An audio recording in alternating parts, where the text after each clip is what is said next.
بسم اللہ الرحمن الرحیم۔ اتوار کی خصوصی سوال و جواب کی نشست میں آپ کا استقبال، آپ کا خیر مقدم ہے۔ السلام علیکم ورحمۃ اللہ وبرکاتہ۔ ہمارے سامنے جو ناموں کی فہرست ہے، سب سے پہلا نام محمد ذیشان ہے۔ انہوں نے مفتی اقبال صاحب کی ویڈیو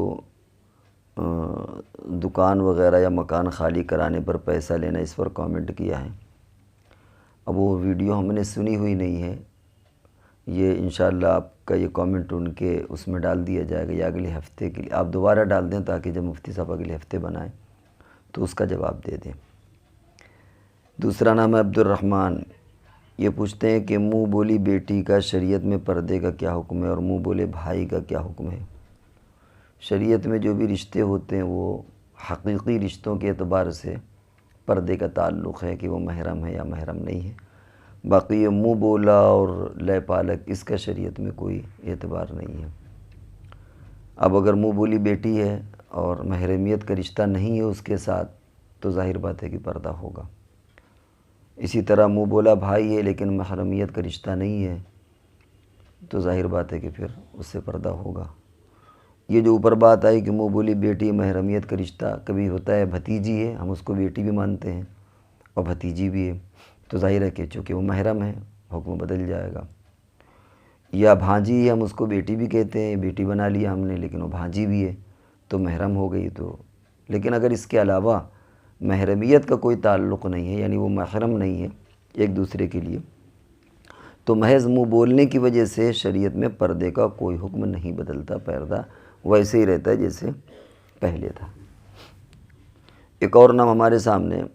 امداد اللہ۔ انہوں نے مفتی اقبال صاحب کی ویڈیو جو مفتی رفیع صاحب عثمانی پر تھی، نماز جنازے کی تاخیر سے، اس پر انہوں نے کوئی کامنٹ کیا ہے کہ صاحب علماء اپنے لیے چیزوں کو جائز قرار دے دیتے ہیں اور ایسا کر لیتے ہیں۔ ہم نے وہ ویڈیو بھی اتفاق سے پوری نہیں سن پائے کہ مفتی صاحب نے اس میں کیا کیا ہے، لیکن بنیادی طور پر آپ یہ دیکھیں کہ اس بات کا جواب مفتی تقی صاحب نے خود دے دیا ہے کہ مجھے دو صدمے ہیں، ایک صدمہ تو بھائی کے انتقال کا، دوسرا صدمہ تاخیر کا ہے۔ تو مفتی صاحب نے تو اپنی بات کہہ دی، اب ان کے بیٹے نے کیوں کیا وہ جانے، اور شریعت میں کسی بھی بزرگ کا یا بزرگ زادے کا عمل حجت نہیں ہے۔ تاخیر ہوئی، بہرحال غلط ہوئی، نہیں ہونا چاہیے، وہ چاہے کوئی عالم ہو یا غیر عالم ہو، جو بات ہے وہ ہے۔ باقی مفتی صاحب نے کیا کہا ہے وہ آپ سن کر کے اس میں دوبارہ ان کو کامنٹ کریں، انشاءاللہ وہ اس کا جواب دے دیں گے۔ باقی جہاں تک ہم نے جو بات کہی اصولی اعتبار سے کہ مفتی تقی صاحب نے بھی اس کا اظہار کیا اور دوسرے لوگوں نے بھی اس کا اظہار کیا کہ یہ تاخیر بہرحال مناسب نہیں تھی، اور اس غم اور دکھ کا اظہار مفتی تقی صاحب نے بھی کر دیا۔ ایک اور نام ہمارے سامنے ہے محمد نصرت۔ یہ پوچھتے ہیں کہ مدرسہ جامع خدیجۃ الکبریٰ غوث گنج ہردوئی اسلام، اچھا پوچھتے ہیں یہ پتہ اپنا بتایا۔ انہوں نے پوچھا ہے کہ مقتدی اور امام دو لوگ نماز پڑھ رہے ہیں اور تیسرا کس طرح شامل ہو، وضاحت فرمائیں۔ دیکھیے، ایک امام اور مقتدی، عام طور سے امام بائیں طرف کھڑا ہوتا ہے اور مقتدی داہنی طرف کھڑا ہوتا ہے اگر دو لوگ ہیں۔ اب تیسرا شامل ہو تو اس کی ایک شکل تو یہ ہے کہ چاہے وہ امام کو آگے بڑھا دے اور جو جگہ خالی وہاں پر کھڑا ہو جائے، اور دوسری شکل یہ ہے کہ مقتدی کو پیچھے کھینچ لے اور اس مقتدی کے ساتھ کھڑا ہو جائے، امام اپنی جگہ پر رہے گا۔ کبھی ایسا ہوتا ہے کہ جگہ کے اعتبار سے یہ چیز سیٹنگ کر لی جاتی ہے کہ مان لیجئے کہ آگے بڑھنے کی جگہ نہیں امام کے لیے، تو آپ مقتدی کو پیچھے کھینچ لیں، اور کبھی ایسا ہوتا ہے کہ مقتدی کے لیے جگہ نہیں پیچھے، تو امام کو آگے بڑھا دیں۔ ایک اور تیسری صورت کبھی کبھی پیدا ہو جاتی ہے کہ آنے والا شخص آ کے بغل میں جڑ جاتا ہے، سمجھ رہے، وہ بھی ساتھ میں جڑ گیا داہنے یا بائیں، اب وہ تین لوگ کھڑے ہیں لیکن وہ ایک ہی کیو، ایک ہی لائن میں کھڑے ہیں۔ ایسے میں امام کے لیے بہتر یہ ہے کہ وہ خود آگے بڑھ جائے، اگر جگہ ہے تو وہ خود بخود امام آگے بڑھ جائے، اس کو آنے والے کے لیے ضروری نہیں کہ وہ پکڑ کر کے آگے بڑھائے، خود امام آگے بڑھ جائے، تو یہ شکل بھی بہتر ہے۔ اخت عزیز، انہوں نے سوال کیا کہ اگر کسی کو ایسی چیز گفٹ کریں جس کا یوز بھی ہو سکتا ہے اور مس یوز بھی، مطلب دونوں چیزیں صحیح اور غلط دونوں، جیسے موبائل کی مثال دی کہ اس کو صحیح طور پر بھی استعمال کر سکتے ہیں اور اس کا مس یوز بھی کر سکتے ہیں، تو دینے والے پر تو گناہ نہیں ہوگا۔ نہیں، دینے والے پر گناہ نہیں، وہ تو استعمال کرنے والے کے اعتبار سے۔ ایسے تو بہت سی چیزیں ہیں، آپ نے کسی کو چاقو کچن کے لیے پھل کاٹنے کے لیے ہدیہ کیا اور اس نے اس سے کسی کو نقصان پہنچا دیا، آپ نے کسی کو کوئی اسٹک اور ہاکی دی، کھیلنے کے لیے بلہ دیا، اس نے کسی کے سر پر دے مارا، تو یہ تو اس کے استعمال کے اعتبار سے ہر چیز نقصان دہ بن سکتی ہے۔ تو موبائل کا صحیح استعمال ہے، وہ اس کا ایک اپنا کام ہے موبائل کا، اب اگر کوئی اس کو غلط استعمال کرتا ہے تو اس کا اپنا فعل ہے، دینے میں کوئی اس میں حرج نہیں ہے۔ البتہ اگر آپ اتنی بات کہہ دیں تو بہت اچھا ہوگا کہ بھائی ہم یہ موبائل دے رہے ہیں لیکن ہم امید رکھتے ہیں آپ سے کہ آپ اس کو غلط استعمال نہیں کریں گے، ہماری لاج رکھیں گے، اتنا ہماری اس ہدیے کی گفٹ کی لاج رکھیں گے کہ کم سے کم اس کو آپ اس کو غلط طور پر استعمال نہیں کریں گے کہ کہیں نہ کہیں ایسا نہ ہو کہ میں بھی اس کی زد میں آ جاؤں۔ تو میری ریکویسٹ ہے، میری گزارش ہے، اور ہم آپ سے اسی تمنا کرتے ہیں کہ آپ اس کا استعمال صحیح طور پر کریں، تو ہو سکتا ہے کہ وہ کچھ آپ کی ان باتوں کا لحاظ رکھے اور غلط استعمال نہ کرے۔ تاہم اگر وہ غلط استعمال کرتا ہے تو اس کا اپنا فعل ہے۔ ایک اور نام ہے، انہوں نے نام نہیں لکھا، سلام کرتے ہیں، کہتے ہیں کہ میرج لون کی کمائی کیسی ہے؟ میرج لون جو حال ہوتا ہے، اس میں بھی ان کا منشا یہی ہے کہ میرج حال میں تو بہت سی غلط باتیں بھی ہو سکتی ہیں، ہو سکتا ہے وہاں کسی نے ڈانس کر لیا ہو سکتا ہے کبھی کسی نے شراب پی لیا ہو، تو اب اس میں کوئی میرج جس نے کرائے پر دیا اس کا کوئی قصور تو نہیں اس کا نہیں ہے، یا اسی جیسے آپ نے اپنی بس کو کرائے پر دی اور وہ کہے کہ بھائی ہم کو اتراکھنڈ لے چلنا ہے، فلاں جگہ پر لے چلنا ہے، ہو سکتا ہے کہ وہ آپ کو کہیں ایسی جگہ لے جا رہا جو اس کا معبد، اس کی مندر ہے، یا اس کو تو ٹھیک ہے احتیاط کریں، بہت اچھی بات ہے، لیکن شرعی نقطہ نظر سے ایسا نہیں ہے کہ آپ اپنی گاڑی کسی کو ٹریول پر مت چلائیں کہ نہیں صاحب ہماری گاڑی کشمیر میں جو وہ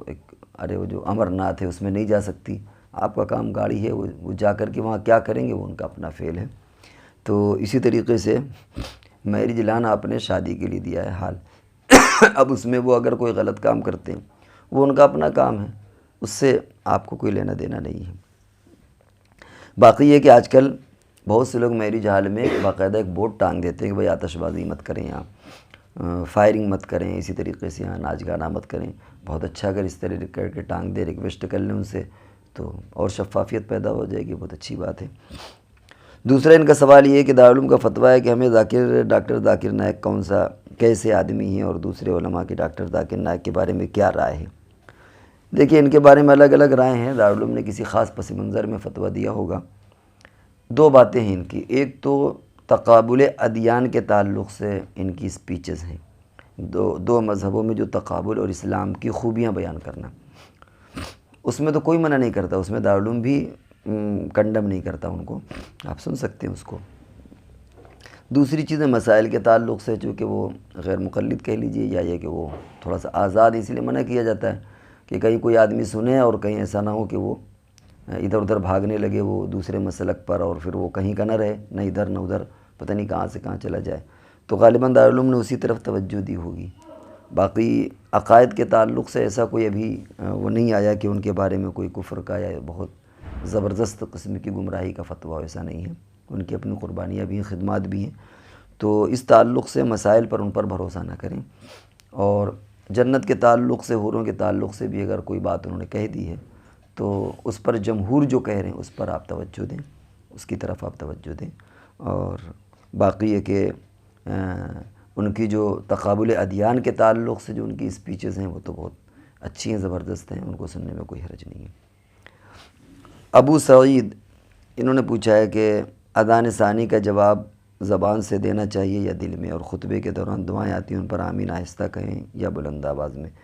یہ سب آپ دل میں کہیں گے، کہ اذان کا جواب ہو یا درود شریف پڑھنا ہو یا دعائیں ہوں، آمین کہنا ہو، یہ زور سے نہیں کہیں گے، زبان سے نہیں کہیں گے، دل میں کہیے۔ اور دوسرا سوال ان کا ہے کہ امام ابو حنیفہ رحمۃ اللہ علیہ تابعی ہیں، تابعی ہیں، 14 صحابہ کرام سے حضرت کی ملاقات ثابت ہے، آپ تابعی ہیں، اور آپ نے 40 سال تک عشاء کے وضو سے فجر کی نماز پڑھی۔ کسی معتبر کتاب میں تو ایسا ہم نے سند کے ساتھ نہیں پڑھا، لیکن یہ تعبیرات ہوتی ہیں پابندی کی، کوئی ضروری نہیں ہے کہ 40 سال پورا کانٹینیو ہو، بلکہ عام طور سے جو حضرات اس طرح کا معمول رکھتے ہیں ان کے بارے میں ایسا کہہ دیا جاتا ہے کہ فلاں آدمی رات بھر جگتا رہتا ہے، رات بھر جگ کر کے اس نے امتحان میں محنت کی، کیا ہے لوگ کہتے ہیں 24 گھنٹے پڑھ کر کے محنت کی، تو کون ہے جو 24 گھنٹے پڑھے گا؟ تو پاگل ہو جائے گا اگر سوئے گا نہیں۔ اسی طرح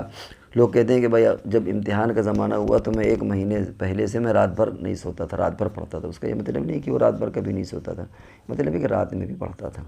تو حضرت نے اس طرح کا اہتمام کیا ہوگا، باقی یہ کوئی ایسی شرعی چیز نہیں ہے، نہ کوئی ایسی فضیلت کی چیز ہے۔ اگر ایسی کوئی فضیلت کی چیز ہوتی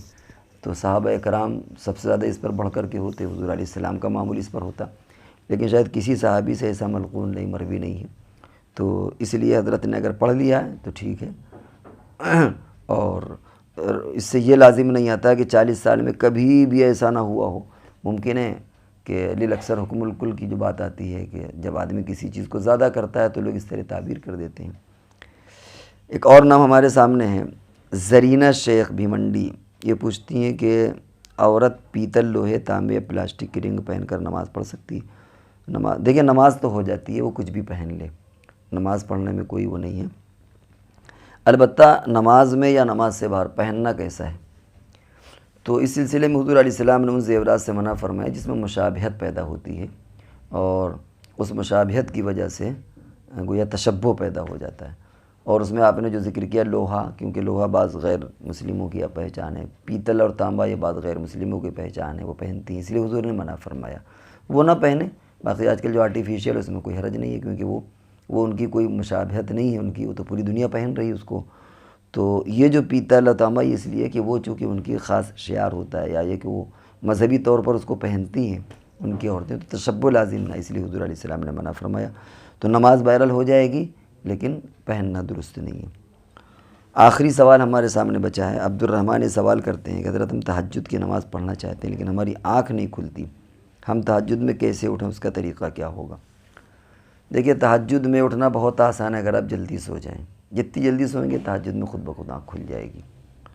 اور اگر آپ دیر میں لیٹیں گے تو قیامت تک تہجد میں نہیں اٹھ پائیں گے، آپ خالی تمنا کرتے رہ جائیے۔ آپ اگر 3 بجے سوئیں گے، 2:30-3 بجے موبائل دیکھتے دیکھتے کوئی سوئے تو ظاہر بات ہے کہ پھر وہ خالی وہ تمنا ہی کرتے کرتے مر جائے گا، کبھی اٹھ نہیں پائے گا وہ۔ اور آپ اگر فوراً عشاء کی نماز پڑھیں سو جائیں تو انشاءاللہ روزانہ آپ کو تہجد کی نماز میسر ہو جائے گی۔ تو یہ رہے ناظرین اکرام آپ کے سوالات، اور اب ہم آئندہ نشست تک کے لیے آپ سے رخصت ہوتے ہیں، جب تک کے لیے آپ ہمیں اجازت دیجیے۔ السلام علیکم ورحمۃ اللہ وبرکاتہ۔